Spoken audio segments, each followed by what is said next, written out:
안녕하세요, 친구들. 오늘은 90일 신약성경 통독 51일째 되는 날이에요. 오늘 함께 들을 말씀은 고린도전서 13장에서 14장까지예요. 13장에는 사랑이 가장 위대하다는 이야기가 나오고 14장에는 예언과 방언의 선물에 대한 이야기가 나와요. 그럼 함께 말씀을 들으며 말씀 속으로 슉! 13장 사랑이 가장 위대하다. 내가 사람의 방언과 천사의 말을 하더라도 내게 사랑이 없다면 나는 울리는 종과 시끄러운 꽹과리와 다를 게 없습니다. 내가 예언하는 선물을 받고 모든 비밀과 모든 지식을 헤아리고 또 산을 옮길 만한 믿음을 가지고 있다 하더라도 내게 사랑이 없다면 나는 아무것도 아닙니다.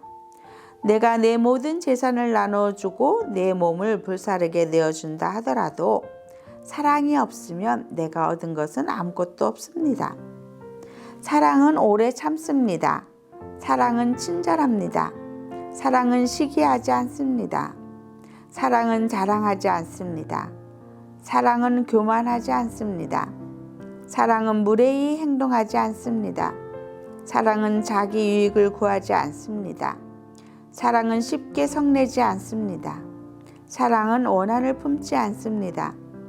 사랑은 불의를 기뻐하지 않고 진리와 함께 기뻐합니다. 사랑은 모든 것을 덮어주며 모든 것을 믿으며 모든 것을 소망하며 모든 것을 견뎌냅니다. 사랑은 영원합니다. 예언은 있다가도 없고 방언도 있다가 그치며 지식도 있다가 사라질 것입니다. 우리가 지금은 부분적으로 알며 부분적으로 예언하지만 완전한 것이 오면 부분적인 것은 사라지게 될 것이기 때문입니다.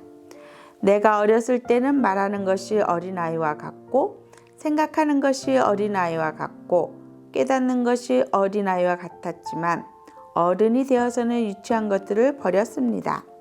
지금은 우리가 거울을 통해 보는 것 같이 희미하게 보지만 그때에는 얼굴과 얼굴을 마주 보듯이 보게 될 것입니다.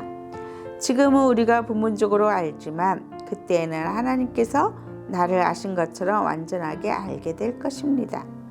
그런즉 믿음, 소망, 사랑 이 세 가지는 항상 있을 것인데 그 중에 가장 위대한 것은 사랑입니다. 14장 예언과 방언의 선물. 여러분은 사랑을 추구하십시오. 영적인 선물을 간절히 바라되 그 중에서도 특히 예언하기를 구하십시오.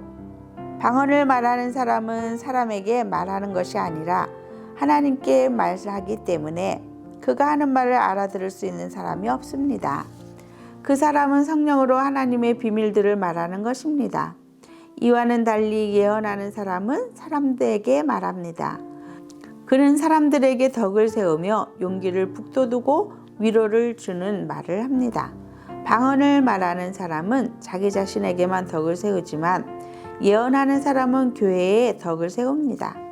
나는 여러분 모두가 방언을 말하기를 원하지만 더욱 원하는 것은 예언하는 것입니다. 교회에 덕을 세우기 위해서는 통역하는 사람이 없다면 방언을 말하는 것보다는 예언하는 사람이 더 위대합니다.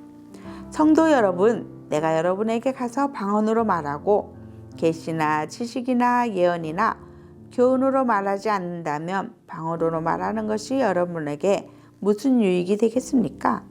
마찬가지로 필이나 검은고와 같이 생명이 없는 악기가 악보대로 명확하게 구별되는 소리를 내지 않으면 그것이 무엇을 연주하는지 어떻게 알겠습니까? 나팔수가 분명한 소리를 내지 않으면 누가 전투 준비를 할 수 있겠습니까? 이처럼 여러분도 방언으로 알아듣지 못하는 말을 하면 여러분이 말하는 것을 어떻게 알아들을 수 있겠습니까? 그것은 단지 허공에다 대고 말하는 것에 불과합니다. 세상에는 여러 종류의 다양한 소리가 있고 그 어느 것도 의미가 없는 소리는 없습니다. 내가 그 소리의 의미를 이해하지 못하면 나는 그 사람에게 외국인이 되고 그 사람도 내게 외국인이 될 것입니다.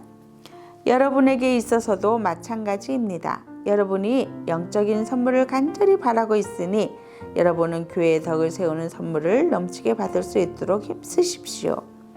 이런 이유로 방언으로 말하는 사람은 자기가 말하는 것을 통역할 수 있게 해달라고 기도해야 합니다.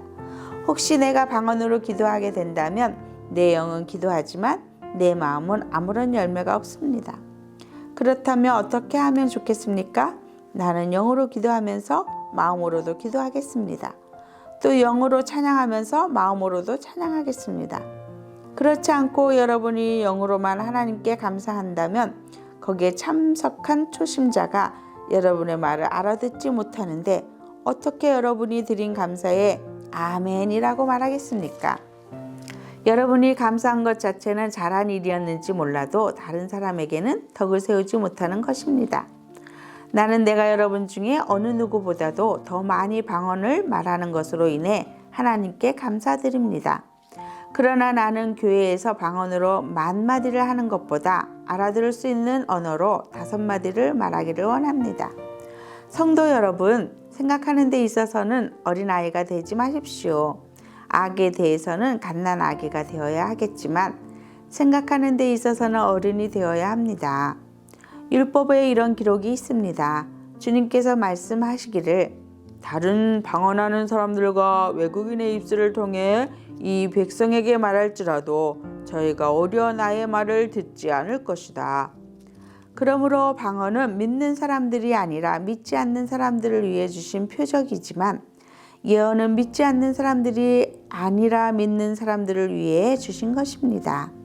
만일 모든 교회가 한자리에 모여서 저마다 방언으로 말한다면 깨달음이 적은 사람이나 믿지 않는 사람이 교회에 들어와서는 여러분을 정신 나갔다고 하지 않겠습니까? 그러나 모든 사람이 예언하고 있는데 믿지 않는 사람이나 깨달음이 적은 사람이 들어오면 그들은 모든 사람들에 의해 자기가 죄인이라는 책망을 받고 모든 사람에게 심판을 받아 그 사람 속에 감춰진 것들이 백일하에 드러날 것이며 그 사람은 무릎을 꿇고 하나님을 경배하며 참으로 하나님께서 여러분 가운데 계십니다 라고 외칠 것입니다. 교회 안에서 질서대로 행하라. 성도 여러분, 어떻게 하면 좋겠습니까? 여러분이 함께 모일 때 어떤 사람에게는 찬송할 것이 있고 어떤 사람은 가르칠 것이 있고 또 다른 사람에게는 계시가 있고 방언도 있고 통역하는 것도 있을 것입니다. 이 모든 것은 교회의 덕이 되게 행하십시오. 누군가 방언을 말하게 되는 경우 2사람 혹은 기껏해야 3사람 정도만 말하게 하십시오. 그것도 한 번에 한 사람씩 말하고 한 사람은 통역을 하십시오. 통역하는 사람이 없으면 교회에서는 방언을 하지 말고 자기 자신과 하나님께만 말하십시오. 예언하는 사람의 경우에는 2-3명이 말하고 다른 사람은 그들이 말하는 것을 분별하도록 하십시오. 그러나 만일 앉아있는 다른 사람에게 계시가 내리면 먼저 예언하던 사람은 예언을 그쳐야 합니다. 이래야 여러분 모두가 차례대로 예언할 수 있게 되어 모든 사람들이 교훈과 격려를 받게 됩니다. 예언자들의 영은 예언자들의 자기 절제에 의해 통제를 받습니다. 하나님은 무질서의 하나님이 아니라 평화의 하나님이십니다. 성도들의 모든 교회에서 그렇게 하듯이 여자는 교회에서 말없이 있어야 합니다. 여자들이 말하는 것은 허락되지 않았습니다. 율법에서 말하듯이 여자들은 복종해야 합니다. 혹시 배우고 싶은 것이 있으면 집에서 자기 남편들에게 물어보십시오. 여자가 교회에서 말하는 것은 여자 자신에게 부끄러운 일입니다. 하나님의 말씀이 여러분에게서 나왔습니까? 아니면 하나님의 말씀이 여러분에게만 내리셨습니까? 누구든지 자기를 예언자나 영적인 선물을 받은 자로 생각하는 사람이 있으면 내가 여러분에게 쓴 것이 주님의 계명이라는 것을 명심하십시오. 이러한 사실을 인정하지 않는 사람은 자신도 인정받지 못할 것입니다. 그러므로 나의 성도 여러분, 예언하기를 간절히 바라십시오. 그리고 방언으로 말하는 것을 막지 마십시오. 다만 모든 것을 적당하게 하고 질서 있게 하십시오. 친구들, 부모님과 함께 말씀을 잘 들었나요? 유아 유치부 친구들은 소리내어 따라 읽으면 더욱 좋아요. 오늘도 함께 들은 말씀을 기억하며 교회 안에서 질서대로 행하는 친구들이 되기를 축복해요. 내일 만나요.